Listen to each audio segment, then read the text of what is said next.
The noise of the airport was a constant, humming thing, the squeal of suitcase wheels, the staticky announcements overhead, the overlapping conversations of 1,000 reunions and goodbyes. I stood next to my husband, David, his hand gripping mine so tightly I could feel the pulse in his fingers. 6 years. It had been 6 years since we'd last seen Mark, not as a man, but as the lanky, 18-year-old boy who had left for basic training with a fire in his eyes and something to prove. David was a pillar of nervous energy, his eyes scanning the stream of passengers emerging from the gate. I squeezed his hand, a silent message of solidarity. Being Mark's stepmother had been a journey of delicate balances. I came into his life when he was 12, a sensitive age for any boy, and we had built a relationship brick by careful brick, founded on respect and a quiet, growing affection. It was different from the bond he had with his father, but it was ours, and it was strong. Then, I saw him. My breath caught. The boy was gone. In his place was a man who seemed to fill the space around him. He stood tall and straight in his crisp army dress uniform, his duffel bag slung over a shoulder that looked broad enough to carry the world.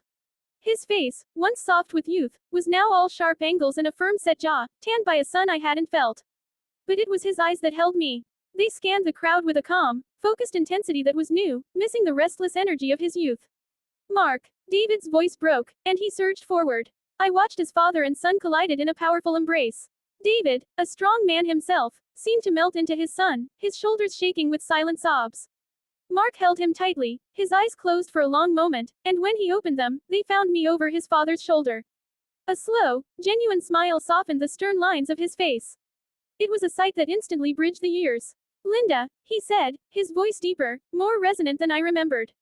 I stepped forward, my own tears escaping now, and he wrapped one strong arm around me, pulling me into the hug. Welcome home, Mark, I whispered into the rough fabric of his uniform, breathing in the sense of travel and starch in him. That first evening was a whirlwind of his favorite foods, my famous lasagna, garlic bread, a chocolate cake that David insisted on buying from the bakery Mark had loved as a kid. The table was laden, a feast meant to compensate for years of missed meals. Mark ate with a quiet appreciation, but I noticed he was quieter than I'd expected. David filled the silence with a torrent of questions about his service, his friends, his travels. Mark answered patiently, but his responses were careful, edited. He spoke of places, not people, of duties, not feelings. He talked about the structure, the camaraderie, but his eyes would sometimes drift to the window, to the quiet, dark street, as if the noise of our happy interrogation was almost too much. Later, as I was putting away the leftovers, I saw him standing alone on the back porch, looking out at the garden. I brought him a glass of water. Overwhelming, isn't it? I said softly, joining him. He took the glass. A little. It's a lot of sound. A lot of everything. He glanced at me. It's good, though, really good to be home. The house you left isn't always the house you come back to, I said. And that's okay. He nodded, his gaze thoughtful. The garden's overgrown. I laughed. My ambition exceeded my green thumb. It needs a lot of work. I could do that, he said, almost to himself. I'd like to have something to do with my hands. The next few days, he did just that. While David was at work, Mark disappeared into the garage and emerged with old tools, attacking the overgrown bushes, tilling the soil in the vegetable patch, and repairing the fence that had been leaning precariously for years. He worked with a silent, methodical focus that was fascinating to watch. There was no wasted movement, only purposeful action. I'd bring him lemonade and find him staring at a fixed point, a rusty trowel in his hand, but his mind was miles away. He wasn't the troubled boy people sometimes whisper about after a deployment. He was a man filled with a deep, contemplative stillness. He was processing, I realized. He was rebuilding his inner world, and he was starting, literally, from the ground up. One afternoon, about a week after he'd returned, I found him examining the old oak tree in the backyard, the one with the sturdy, low-hanging branch perfect for a swing that was no longer there. I remember you and your dad putting that swing up, I said, handing him a cold bottle of water. He took it, his fingers brushing against the condensation. Me too. He was quiet for a moment. Linda, I've been thinking, I can't just move back into my old bedroom. It's not. I'm not that kid anymore. My heart gave a little lurch. Of course not. This is your home, for as long as you need it, but we understand it's a transition. It's not that, he said quickly, turning to face me. His expression was earnest. I love being here with you and Dad. But I have this mustering out pay. And I have all these ideas, about building things. Not just gardens. Real things. Houses. He went on, his words coming faster now, fueled by a passion I hadn't seen in him before. He talked about foundations, about framing, about creating something solid and lasting from nothing. It was a desire for creation, for stability, the polar opposite of the destruction his training had prepared him for. There's that little craftsman house a few blocks over, the one that's been vacant for years.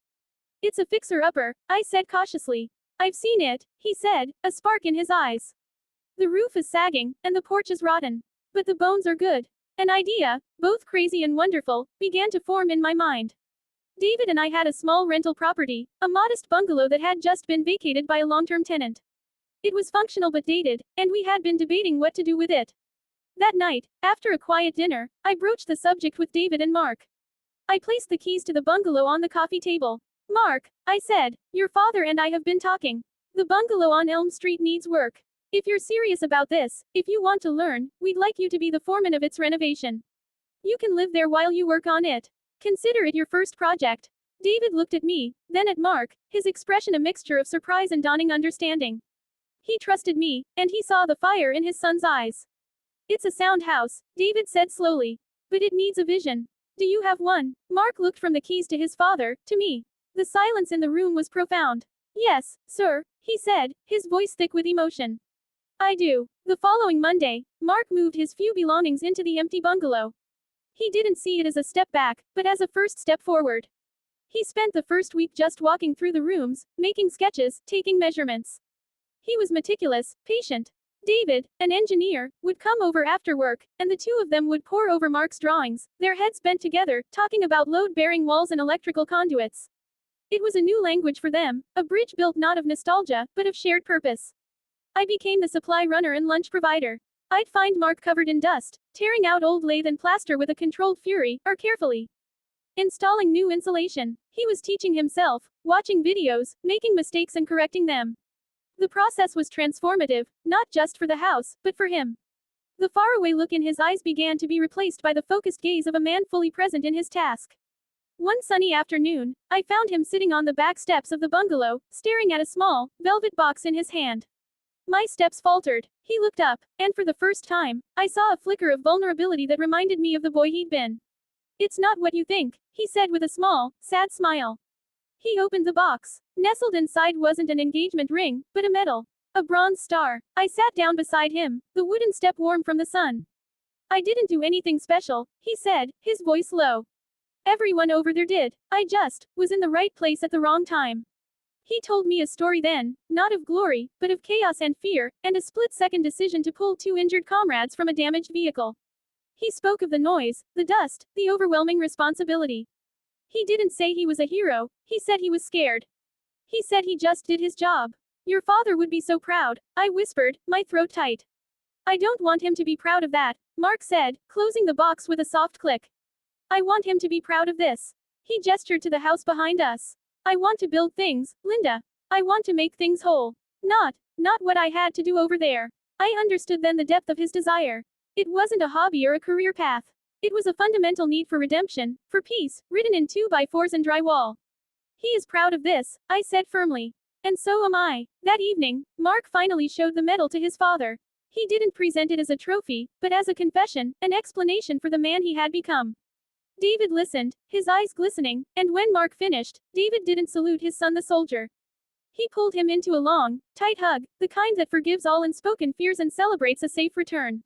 I am so proud of the man you are, David said, his voice cracking. The one who came home. The renovation of the bungalow became the family's project. Weekends were filled with the sounds of saws and hammers and classic rock on the radio.